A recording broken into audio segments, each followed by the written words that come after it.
அன்பர்களே, பூராடம் நட்சத்திரத்திற்கு அதிபதி சுக்கிரன். அந்த சுக்கிரன் செல்வம் படைத்தவன், சுகபோகாதிபதி மற்றும் கலைஞானம் படைத்தவன். அந்த பூராடம் நட்சத்திரம் உள்ள தனுசு ராசிக்கு அதிபதி குரு பகவான்.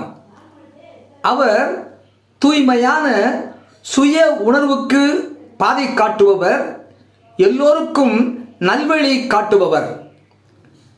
அந்த தனுசு ராசியினுடைய அடையாளம் மனித தலையும் குதிரை வடிவம் உடலும், சதா அலைந்து திரிந்து கொண்டே ஓடிக்கொண்டே இருக்கக்கூடியவர். ஆகவே பூராட நட்சத்திரத்தில் பிறந்தவர்கள் சுக்கிரனுக்குரிய சுகபோக காரகனாகவும், குரு பகவானுடைய நல்வழி காட்டக்கூடியவராகவும், குதிரையினுடைய ஓடி ஓடி திரிந்து கொண்டே அலைந்து கொண்டு இருப்பவராகவும் இருப்பார்.